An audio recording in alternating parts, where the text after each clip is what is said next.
Okay, hello everybody. So today we're going to be doing a class guide on Scarlet Sorceress. This is a relatively beginner-friendly class, but also has merit being used as a PvP class and a farming class as a max level character as well. This class can be very easily obtained by technically anybody of any level, although there are some prerequisites that need to be met, although it's not extreme like a tier 2 class would. This class drops off of the boss Scarletta in the Tower of Mirrors map. In order to access Scarletta, you need to complete up to that point in the storyline. So this means you need to go back and finish the quest for the previous map in the maze and finish the quest for the Tower of Mirrors in order to actually access Scarletta in order to fight and kill her and get the class. You can alternatively buy it in the class shop for 2000 ACs, which is standard, although because the class is completely free and it is free AC non-member for everybody when farmed off of Scarletta, that is the way I would recommend obtaining it. Scarlet Sorceress is a class that I would recommend running full wizard enhancements on. You can run 1 luck in there if you would like, but I definitely would recommend running a stable weapon if you can. I am using stable for the purposes of the guide, but I also would be using stable regardless because this class does do damage to itself, and you want to be making sure that when you're hurting yourself that you're not going to have this very wide damage spread and can accidentally hit yourself for far larger damage than you're anticipating. So before we get into the actual gameplay and display of the class, we're going to first go over the stats. This is clearly a spell power based class, having very, very high intellect, medium endurance, and everything else falling into their averages. All of these stats are not what they appear, and all will be pretty significantly buffed by many of the class's abilities. On some classes, you can take these stats at their word, but with this class, you're doing a lot of self-buffs, and so these stats are not exactly the stats that you're going to be actually fighting. So now we're getting into the abilities. Scarlet Sorceress is a class that has a unique auto attack. This is rare. Only a handful of classes have this. Scarlet Sorceress is one of them. All of the abilities in Scarlet Sorceress do magical damage except for the auto attack, which does physical damage. Scarlet Sorceress's auto attack is called Bloodlust. It has a 3.2 second attack time, and it only does 40% weapon damage. Unlike most classes that are doing either 100% or 110%, you are doing 40%. However, you are healed based on the amount of damage that you do, just for auto-attacking. And the amount that you heal increases the more damage you have taken. So the lower health you get, the more health you will heal from your auto-attack. The heal is actually significant enough that I can aggro all of these skeletons, and I can stay completely healthy just from the auto-attack heal alone. Now, yes, these guys are not hitting for very much damage. Yes, they're even missing many of their hits, but the point stands that the auto-attack heal is, while not incredible, it is significant enough to help you heal thousands of extra health over the course of a long boss fight if you're trying to solo with this, or heal for that extra little bit that you need to try and edge out in something like PvP. And now to Scarlet Sorceress's first ability. Your first ability, Sanguine Pulse, has a 10-second cooldown and costs 0 mana. Instead, this ability costs 10% of your maximum health, not current health, so that is something to keep in mind. This will always take the same amount of health from you, regardless of what your current health is at. Sanguine Pulse does moderate damage to up to 3 targets. After a short delay, it will heal you based on how much damage is dealt. This ability also applies the debuff Decay to your opponents. Decay lasts for 6 seconds and says that your opponent cannot heal. Your second ability, Mirroring Arcane. Mirroring Arcane costs 25 mana on an 8-second cooldown. Mirroring Arcane does damage to up to 3 targets and applies 2 different effects, one to you and one to your opponent. The buff that applies to your opponents is Hypothermia. This reduces their haste for 6 seconds. The buff that applies to you is Hyperthermia. Hyperthermia increases your haste by 20% for 6 seconds. and this attack has a 40% chance to stun the targets affected for 3 seconds. Your third ability, Malevolence. Malevolence costs 35 mana on a 15-second cooldown. Malevolence, once again, affects up to 3 targets, immediately absorbing life from them, immediately healing you and the targets affected. The amount you are healed is based off of how much health the allies are healed for, or would be healed for. This effect does work and does heal you if the targets affected are already at full life. You will be healed for the amount of health that would have been gained, not the amount of health that is actually gained. So this does work against full health targets. After a short delay, the targets affected will then be damaged, as well as you will take damage. The amount of damage you take is again mirrored based on how much damage is dealt to the affected targets. While you are not taking 1-for-1 damage, you are still taking a little bit more damage based on how much damage they are being dealt. So if you're fighting a single target, you'll be taking less damage off this than if you're fighting 3 targets. The amount of damage you're taking is not significant, but is noticeable, and normally is in the neighborhood of a few hundred health. So do be wary. While this is an immediate heal, and normally does heal you for more damage than you take from this attack, you do have to be careful of how much damage you're going to take and the timing on this so you don't kill yourself. This attack also cannot miss and cannot crit. Your first rank 4 passive is Bad Blood. Bad Blood increases your damage output by 12%. This is all damage output, both PvP and PvE. Your second rank 4 passive is Curse of the Beautiful. This increases your healing taken by 25%, but lowers your endurance by 10%. Curse of the Beautiful is an interesting passive, because this class already has so many effects that are healing it, whether it's through its auto attack, your first ability, or your third ability, are all healing you, and all increasing the amount of healing that you're taking. At a slight decrease to your overall health means that you are healing for way more than you really should be on paper, because of just how much healing increase this class gets. You are very, very deceptively tanky. And now we get on to the final ability, Crimson Ritual. Crimson Ritual, once again, costs 0 mana on a 5-second cooldown, but instead costs 10% of your maximum health, just like your first ability did. Every time you use Crimson Ritual, it applies a stacking buff to your character. Each of these stacks will apply a 20% healing increase, a 50% spell damage increase, and a 10% damage resistance to your character. This lasts for 18 seconds and stacks up to 5 times, each new stack refreshing the cooldown. This class also does have a rank 10 passive called Titanic Bloodline.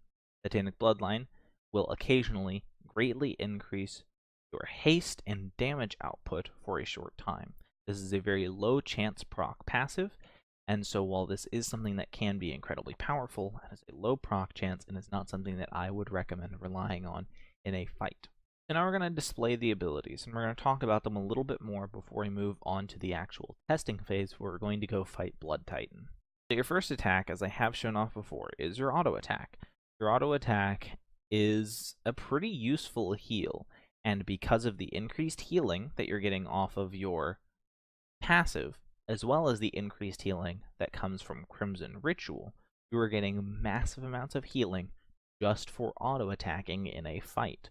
Right now, you're seeing that I'm healing for a reasonable amount, somewhere in the neighborhood of a little over 100 per auto attack. And this is unbuffed. This is without accounting for Crimson Ritual buff. And this is also accounting for the fact that I'm at relatively high health. The lower health you get, the higher percentage your auto attacks will heal for. So your first auto attack alone is often enough to solo some weaker bosses. But I have, and no lie, pulled some weaker bosses, gone AFK, and come back to find the boss dead, because it just didn't do enough damage to kill me through my auto attacks healing. Your first ability, you guys have seen me use a few times here. Mostly I used it to aggro the room. But your first ability just does reasonable damage to the room, heals you for an amount after the delay, and turns off healing. This, for me, is the primary ability that I use in PvP. Our second ability here, Mirroring Arcane, does pretty good damage. Mirroring Arcane does do pretty good damage, on average critting for a relatively high amount. And all of these numbers are unbuffed that you're seeing, so don't take these numbers into account. All of these numbers are unbuffed. Once you start buffing the Crimson Ritual, all of these numbers skyrocket. So don't feel like, oh, he's only hitting for 300, he's only hitting for like 700, that, oh, these numbers are really low. Like, this is unbuffed. This is before Crimson Ritual stacks come into play. The haste buff off of Mirroring Arcane is incredibly important. Most of the cooldowns on this class are relatively high, 10 seconds, 8 seconds, 15 seconds. These are your attacking abilities. Your most spammable one is going to be Sanguine Pulse. That technically Mirroring Arcane has a lower cooldown, but it costs mana as opposed to health. And with this class, health is something that you don't really care about losing, because you have so much regeneration that it's just not a problem. Your third ability, Malevolence, as you can see there, heals all the targets, heals me, and then hurts everybody. Unbuffed, you saw that it did a reasonable amount of damage to them, and it hurt me for a reasonable amount of damage as well. We'll do it again just so we can check the numbers, but yeah, I took 280 damage here, and dealt about 500 damage to each of the skeletons. This damage and healing will increase as you activate and stack Crimson Ritual, as well as reducing the amount of damage you take. And now let's throw Crimson Ritual into the mix. Crimson Ritual does cost 10% of your HP every time you activate it, but the massive buffs that it applies to yourself is well worth the cost. This is something that you normally want to stack up before you start a fight, if possible, because stacking in the middle of a fight, spamming Crimson Ritual, is normally a good way to get yourself killed, especially in PvP. Against most bosses, your auto attack and other healing is normally going to be enough to save you, because most bosses are not doing enough burst damage to significantly hurt you. Although in PvP, you do have to worry about being one-shot by somebody when you're stacking Crimson Ritual a lot more. So now we're stacked up on Crimson Ritual, and we're going to do some damage numbers and see how hard we can hit now that we're buffed. Hitting for 800 and 2,300 on crits. Hitting for 2,000 on crits and 1,200 on non-crits. Hitting for 1,700 damage on Malevolence, and hitting ourselves for still 200. You remember we were hitting ourselves for about 200 previously. We're still hitting ourselves for 200. However, we're healing for significantly more, and dealing much more damage for the same amount of downside as we were getting before. So overall, I am a huge fan of Scarlet Sorceress. It's a class that makes you think. It's a class that makes you work a little bit. You have to balance your HP, you have to balance your mana, and you have to constantly be looking out for the correct opportunity to attack when in PvP. PvE, when soloing bosses or farming, that's not such a big deal, but this is a class that I feel and I enjoy for making you work and think in PvP, making you try and predict your opponent, knowing when to use your abilities best, when you can stack safely, when you can try and bait out and get your burst damage. Scarlet Sorceress, I have alluded to, can both solo and farm. All of its damaging abilities do affect up to 3 targets, making it a relatively good farming class. Although its cooldowns are higher and it may not do as much damage as some other farming classes, its durability means that it can safely farm mobs which other classes would have struggled with otherwise.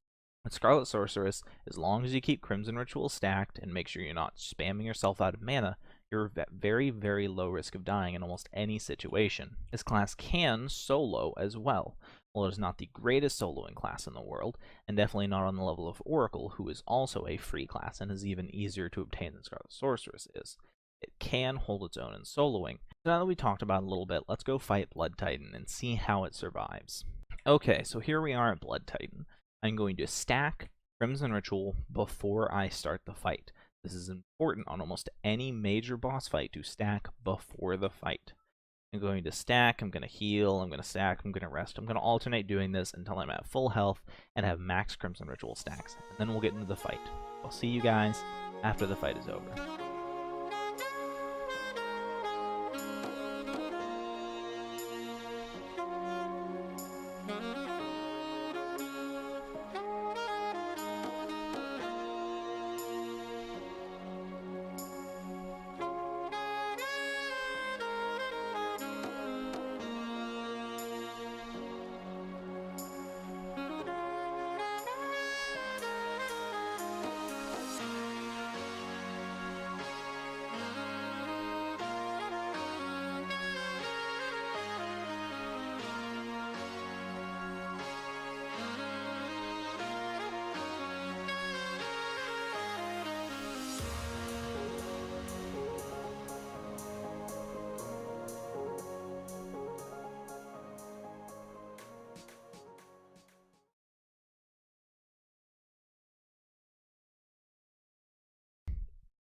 And we got there. It was simple enough. There's really no struggle through it.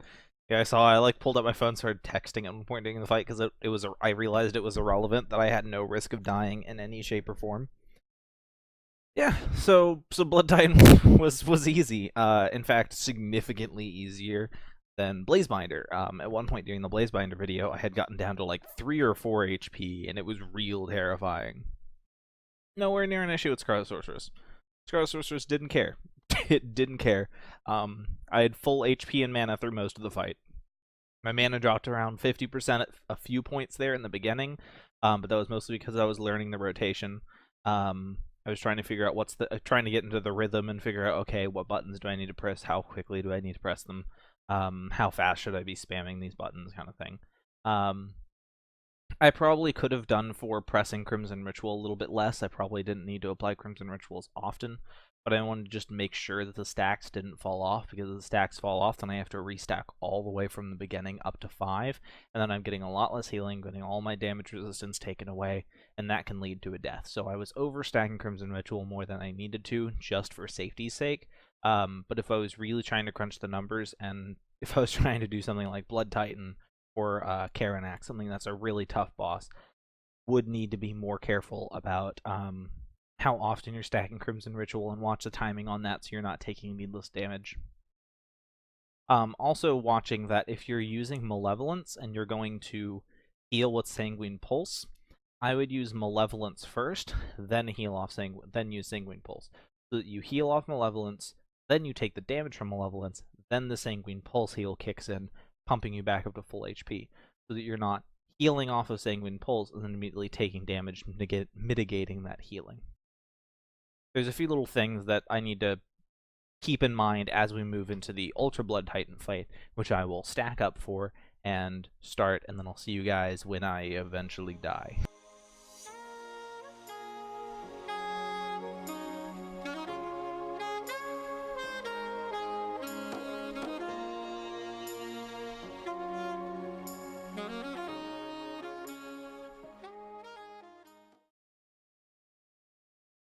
Oh, we died. We died very quickly. Unfortunately, and I've done this fight before, Blood Titan, Ultra Blood Titan with Scarlet Sorceress is a rough fight. Particularly because Ultra Blood Titan hits very hard, big burst damage, not small incremental damage, which is a lot more of what Scarlet Sorceress is good at dealing with.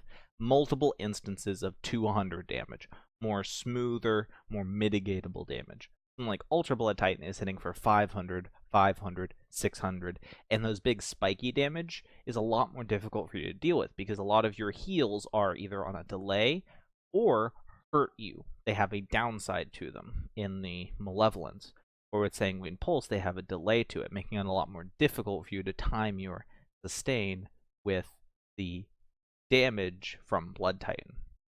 So while we died a lot faster than I would have liked to, we still managed to hold our own relatively easily in the beginning of that fight. I'm pretty pleased with how it soloed overall, and I think that this class is pretty reasonable at holding its own in most boss fights solo. There are a handful of fights that Scarlet Sorceress struggles with. Few things like Ultra Blood Titan that will be hitting very, very hard with big spiky damage. Those are rough, but on the whole, most bosses you should pretty easily be able to take down with Scarlet Sorceress. So now we're going to get into PvP. PvP is something that's a little bit weird for Scarlet Sorceress. It's not so much a 1v1 class. But the best place that I found for Scarlet Sorceress is Bloodroot Brawl. Bloodroot Brawl is amazing for Scarlet Sorceress. We're going to get into a few Bloodroot Brawl matches, and I'm going to carry you guys through and do a little bit of a sped up montage kind of thing, like I did with the Blazebinder video on Bloodroot Brawl. Okay, so quick before we get into the fast-forwarded montage section, I joined Bloodroot Brawl, and there was legit 2 people playing. It was me and one other dude for like 10 minutes. So now there's other people here, and I can actually play the game. So I'll see you guys at the end of this, after this. Okay, that was weird. Okay, so for Scarlet Sorceress, there's some nuances and little things that I need to talk about before you jump into PvP. Scarlet Sorceress have several combo abilities that work well together. namely your 2 and your 4. The decay debuff that your 2 applies turns off healing. This makes your 4 much better, because now you are no longer healing the targets that you hit with your 4. Instead, you are just getting the heal and the damage, not them getting the heal. They take the damage, you get all the upside. What I have found to be useful is to hold up my 4 as long as I can. I tend to spam 2 and 3, meaning that decay is applied most of the time. Traditionally, I try and wait, and if I see that I'm taking a little bit of extra damage and I know I'm about to die, I'll pop 4. But if I have the ability to, if I can, I try and hit 2 before I hit 4, just to make sure that I can get that little bit of extra edge by not letting them heal from it. Making sure that if you're in a room with an NPC, try and auto-attack the NPC. Stick to it, auto-attack it to get that extra healing in. Many player characters will run around the room kiting and dodging, trying to prevent you from getting auto-attack damage in on them. But if you're fighting a room that has extra NPCs in it, you can chain onto them and hit them to get some consistent healing off of your auto-attacks. Also, make sure that you are keeping your Crimson Ritual stacks up. I know in a lot of times I have forgotten about Crimson Ritual stacks in the heat of battle. Moving back and forth, there's a lot going on, lags happening, and you forget about Crimson Ritual occasionally. Don't spam it, don't kill yourself, but try and keep Crimson Ritual up as often as possible. Make sure you're watching those stacks and try not to let them fall off, because as soon as Crimson Ritual stacks fall off, they become much, much easier to kill and are doing significantly less damage, and nobody wants that. Okay guys, so that was Scarlet Sorceress. Overall, I think it's a pretty good class for newer returning players. It's pretty easy to obtain, and it's pretty good at farming, soloing, and PvP. It is not the greatest in any of those categories, but scores very well in all of those, higher than average. So if you're somebody who's looking for a more well-rounded class, you don't want to be changing classes all the time, you don't want to be having to rank up 4 or 5 different classes, you just kind of want to play the game and hang out and play more casually, whether you're a newer player, a returning player, or even an old-time player who just wants to come back from time to time and play events. I would definitely recommend Scarlet Sorceress, because it's just very good and well-rounded in general. But with all that being said, I'm going to let you guys go. I want to thank you all for watching, and I'll see you. Thank you for watching today's video. If you guys liked the video, disliked the video, feel like leaving a comment, please leave that all below. If you guys enjoyed this content and want to see anything else from me, I encourage you to subscribe to the channel to get updates on anything else that I do, whether it be streams, videos, or otherwise. And with that being said, thank you all for watching, and I'll see you next time.